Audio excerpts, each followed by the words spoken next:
Pride and Prejudice. By Jane Austen. Chapter 24. Miss Bingley's letter arrived, and put an end to doubt. The very first sentence conveyed the assurance of their being all settled in London for the winter, and concluded with her brother's regret at not having had time to pay his respects to his friends in Hertfordshire before he left the country. Hope was over, entirely over. And when Jane could attend to the rest of the letter, she found little, except the professed affection of the writer, that could give her any comfort. Miss Darcy's praise occupied the chief of it.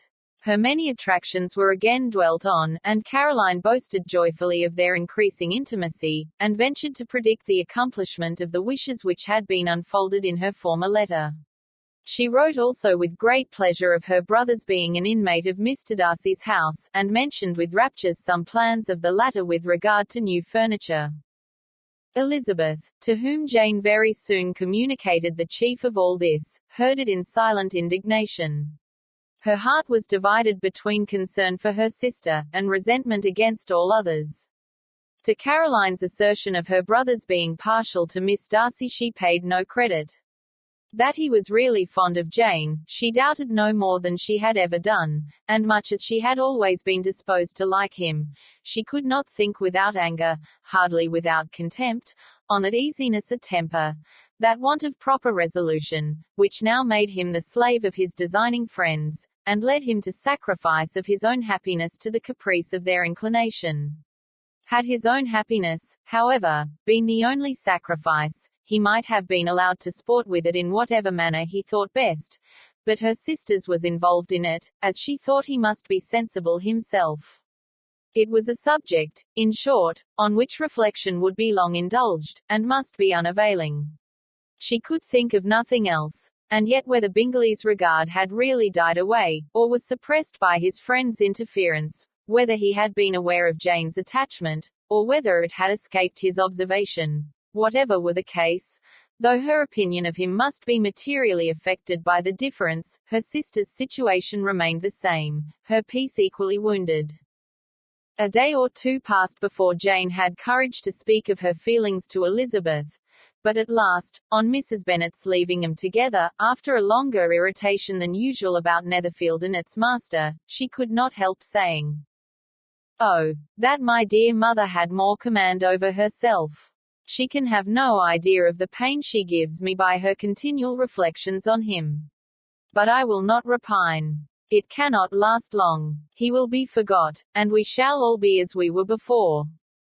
Elizabeth looked at her sister with incredulous solicitude but said nothing. "You doubt me," cried Jane, slightly colouring. "Indeed, you have no reason.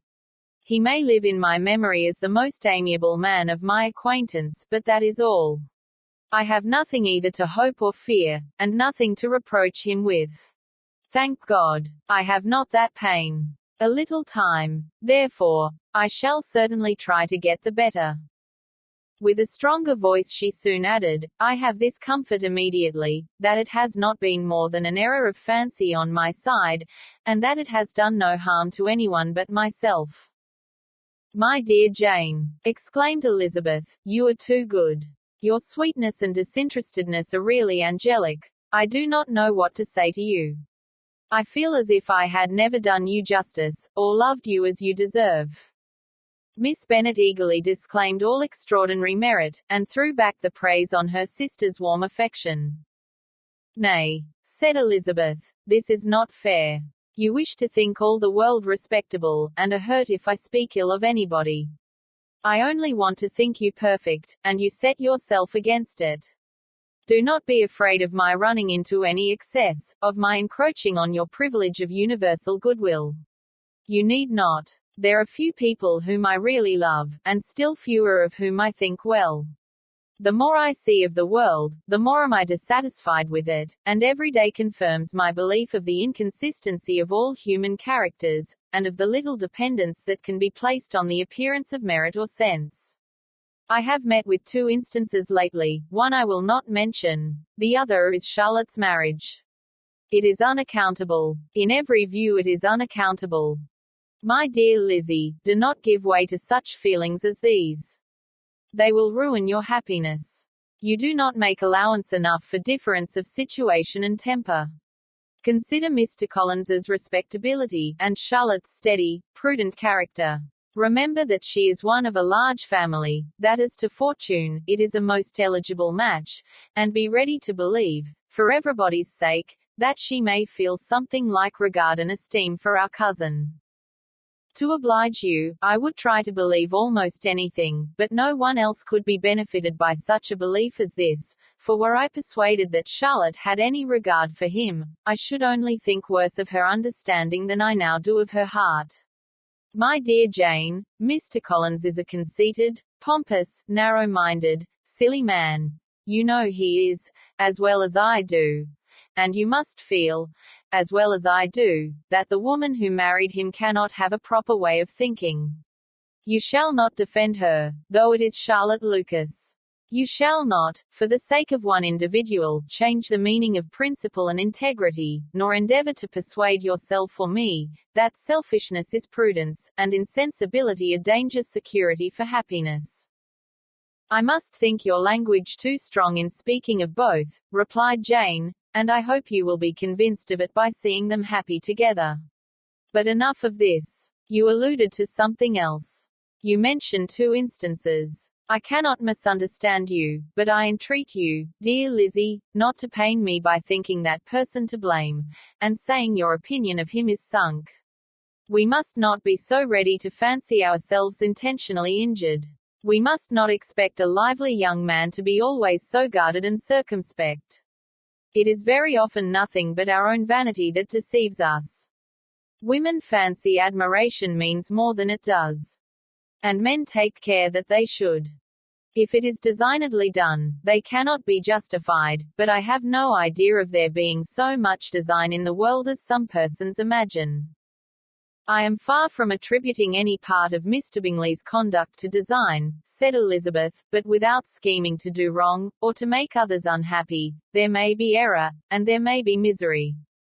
Thoughtlessness, want of attention to other people's feelings, and want of resolution, will do the business. And do you impute it to either of those? Yes. To the last. But if I go on, I shall displease you by saying what I think of persons you esteem. Stop me whilst you can. You persist, then, in supposing his sisters influence him. Yes, in conjunction with his friend. I cannot believe it. Why should they try to influence him? They can only wish his happiness, and if he is attached to me, no other woman can secure it. Your first position is false. They may wish many things besides his happiness. They may wish his increase of wealth and consequence. They may wish him to marry a girl who has all the importance of money, great connections, and pride. Beyond a doubt, they do wish him to choose Miss Darcy, replied Jane, but this may be from better feelings than you are supposing. They have known her much longer than they have known me. No wonder if they love her better. But, whatever may be their own wishes, it is very unlikely they should have opposed their brothers. What sister would think herself at liberty to do it, unless there was something very objectionable? If they believed him attached to me, they would not try to part us. If he was so, they could not succeed.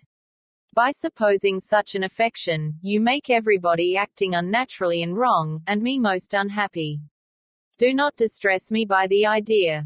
I am not ashamed of having been mistaken, or, at least, it is light. It is nothing in comparison of what I should feel in thinking ill of him or his sisters. Let me take it in the best light, in the light in which it may be understood. Elizabeth could not oppose such a wish, and from this time Mr. Bingley's name was scarcely ever mentioned between them. Mrs. Bennet still continued to wonder and repine at his returning no more, and though a day seldom passed in which Elizabeth did not account for it clearly, there was little chance of her ever considering it with less perplexity. Her daughter endeavored to convince her of what she did not believe herself, that his attentions to Jane had been merely the effect of a common and transient liking, which ceased when he saw her no more. But though the probability of the statement was admitted at the time, she had the same story to repeat every day. Mrs. Bennet's best comfort was that Mr. Bingley must be down again in the summer. Mr. Bennet treated the matter differently. So, Lizzie, said he one day, your sister is crossed in love, I find. I congratulate her. Next to being married, a girl likes to be crossed a little in love now and then. It is something to think of, and it gives her a sort of distinction among her companions.